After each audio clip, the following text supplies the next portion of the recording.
acuerdo a datos entregados por Fortinet, Chile sufrió 6.000 millones de intentos de ciberataques el año pasado, cifra que va en concordancia con esta tendencia en donde hay menos ataques, pero estos son más sofisticados, pero con mayor probabilidad de éxito.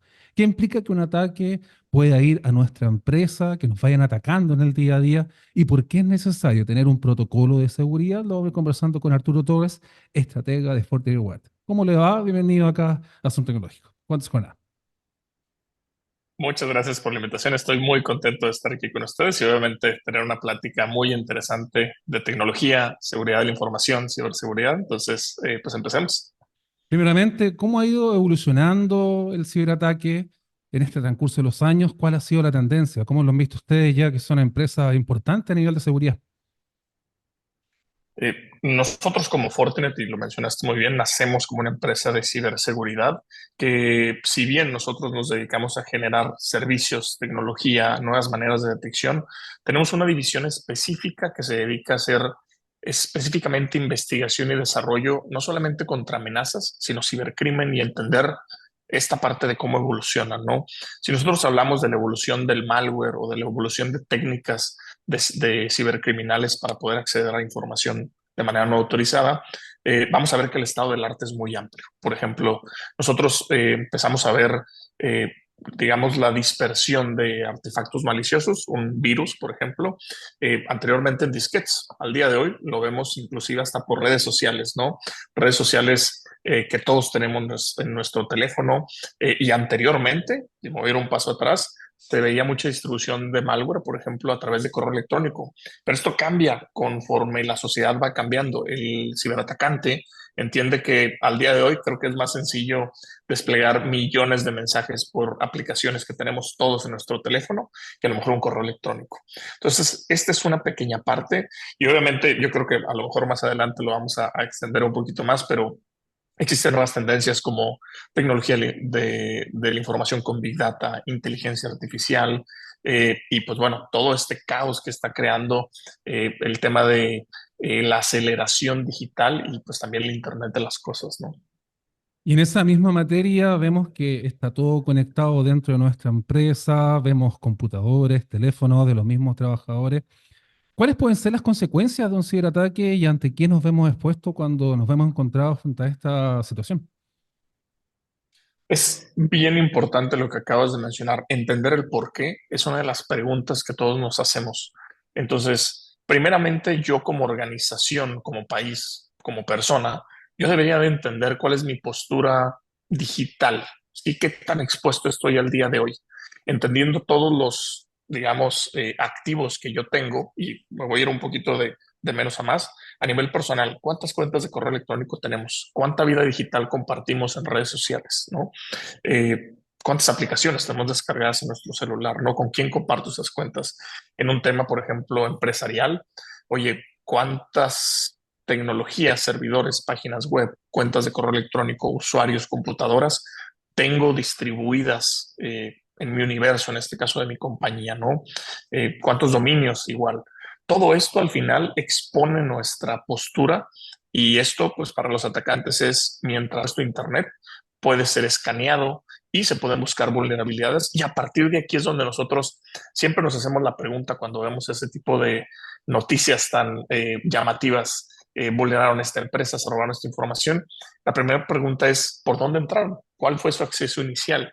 Entonces, muchas veces puede ser algo tan sencillo como, ¿sabes que no cambié la contraseña por default? No tengo actualizado el dispositivo que está expuesto a Internet y debería ser mi primera línea de defensa.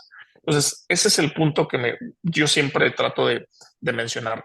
Tenemos que estar bien conscientes de cuál es nuestra postura de seguridad tecnológica y a partir de ahí, pues hacer un análisis de riesgos que permita priorizar qué acciones tomar, ¿no?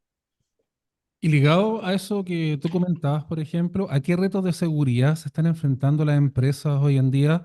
Me imagino que con el tiempo y con la llegada de las nuevas tecnologías esto ha ido cambiando, incorporando quizás la inteligencia artificial, quizás análisis mucho más robustos que hemos visto. Y ustedes también, me imagino que en el mismo informe que se fue desarrollando, se fueron dando cuenta que estas nuevas tecnologías ya están ingresando en las distintas empresas.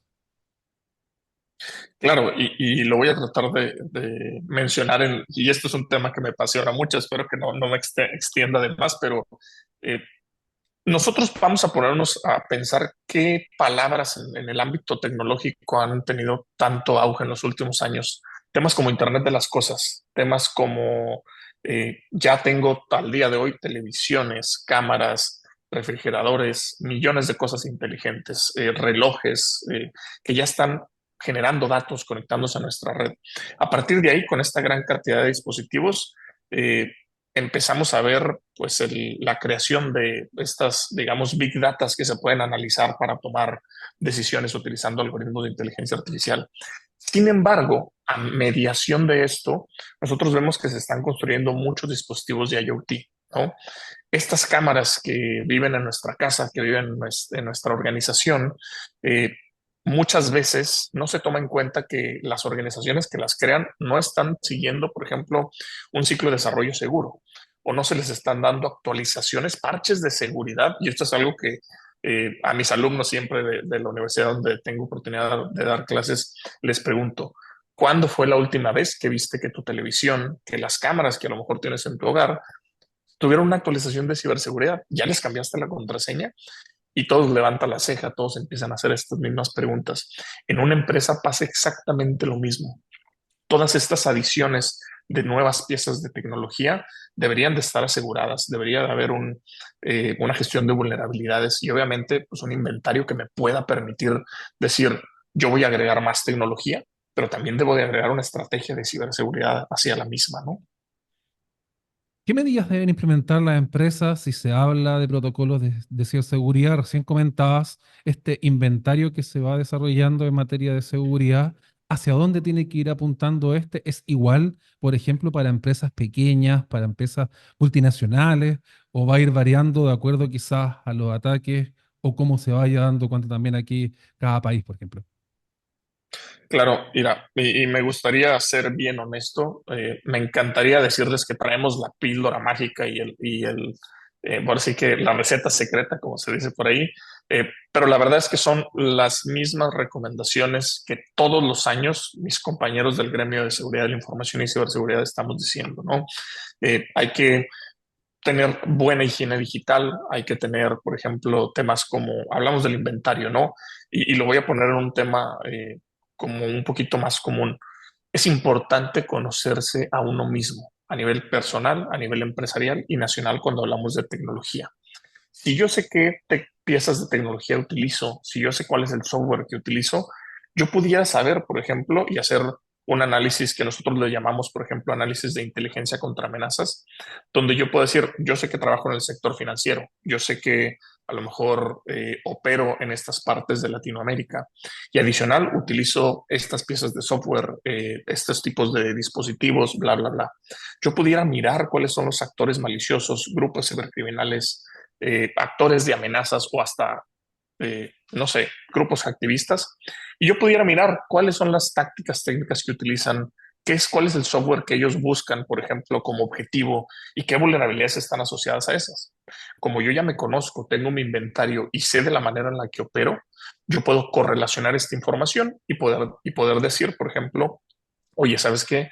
Todos mis servidores de correo probablemente tengan esta vulnerabilidad o tengo que asegurar que no sean vulnerables a esto porque yo sé que estos grupos entran por ahí y aquí es como roban información. Entonces, conocerte te da la oportunidad, en este caso, de tomar decisiones en base a la información que tú tienes, ¿no?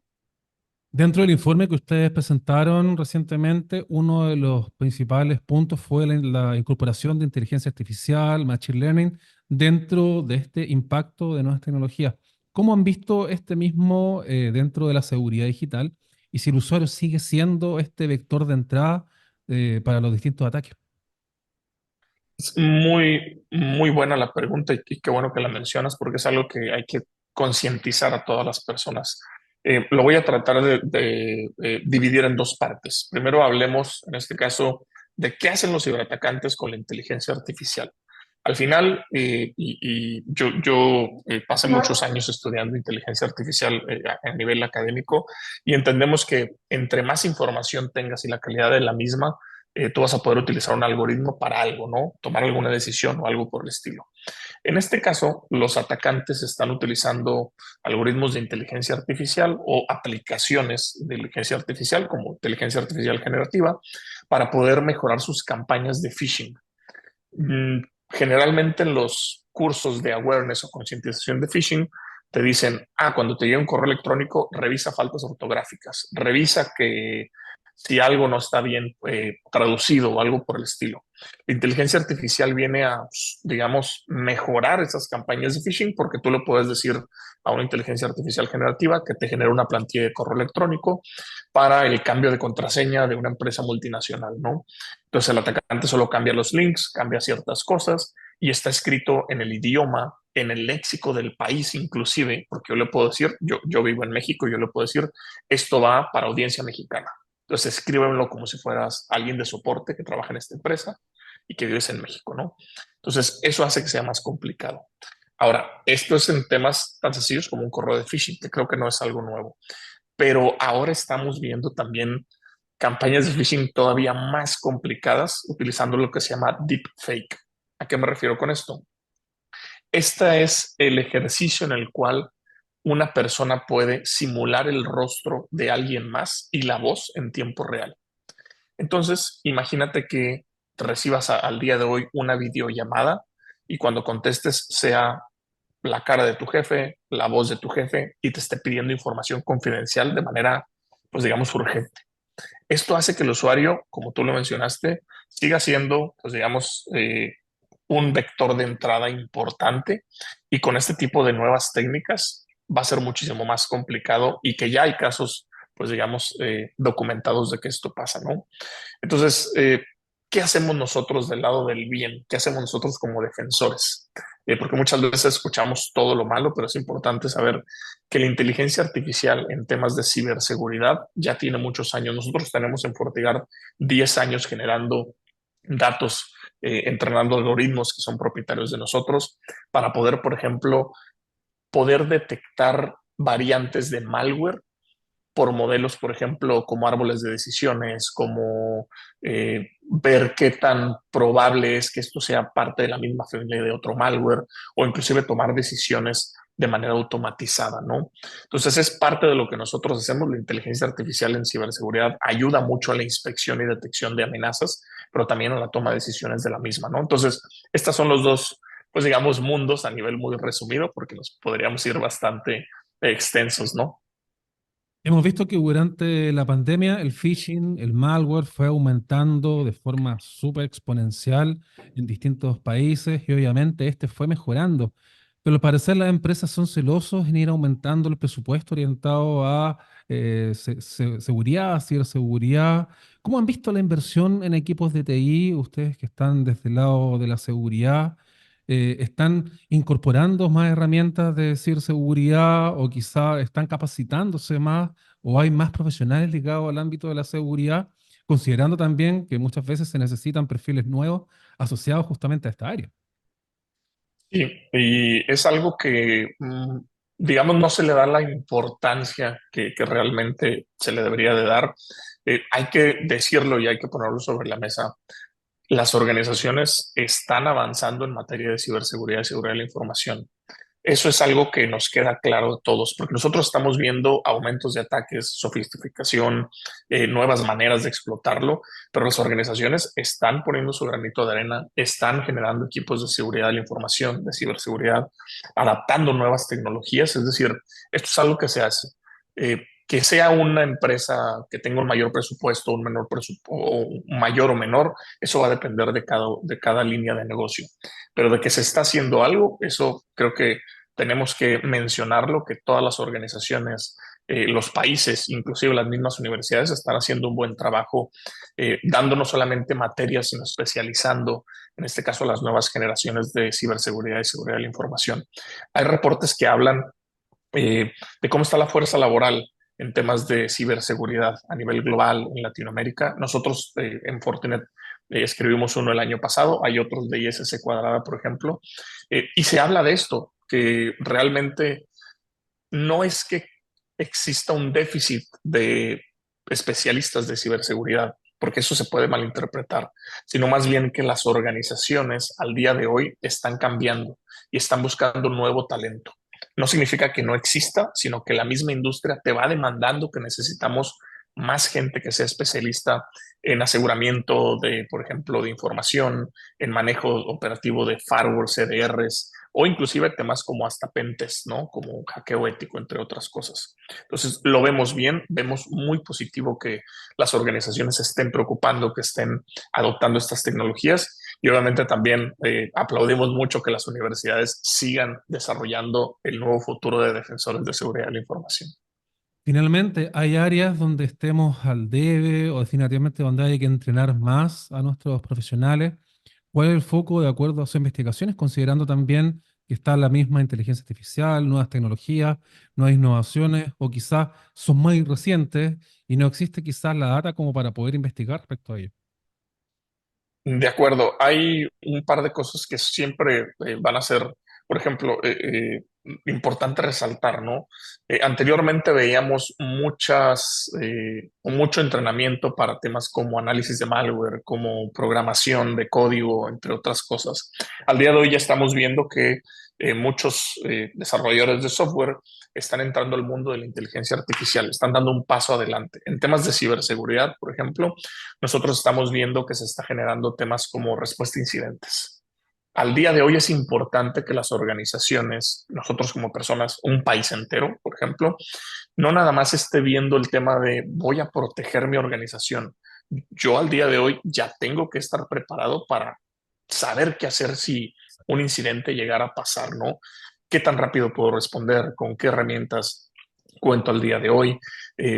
¿Cómo voy a salir a decirle a los medios que algo pasó? En este caso, si alguna regulación me lo pide. Y sobre todo, ¿a qué tanto impacto yo estoy, pues digamos, consciente que me puede pasar con las inversiones que tengo y demás, ¿no? Entonces, temas de respuesta a incidentes es algo que viene bastante fuerte, porque bueno, hemos visto en los últimos años temas como el aumento del ransomware, las extorsiones que están pasando, que ya no solamente se queda en, por ejemplo, ¿sabes qué? Me robé tu información, sino que esto robo de información llega a inhabilitar servicios que pueden afectar la economía de un país inclusive, ¿no? Entonces, esos son los puntos que estamos viendo. Temas de respuesta a incidentes, algo que le estamos poniendo mucho foco en los últimos, pues básicamente años, ¿no? Genial, Arturo, te doy las gracias por la oportunidad de conversar con nosotros. Justamente es muy bueno hablar acerca de ciberseguridad y, como se dice en Chile, colocar la pelota al piso y poder conversar este tipo de temas porque es realmente interesante. Muchísimas gracias. La verdad es que, como lo mencioné, difundir la información es, yo creo que la clave para que nosotros sigamos mejorando y pues bueno, te agradezco mucho el espacio. Muchas gracias, que te vaya muy bien. Excelente jornada.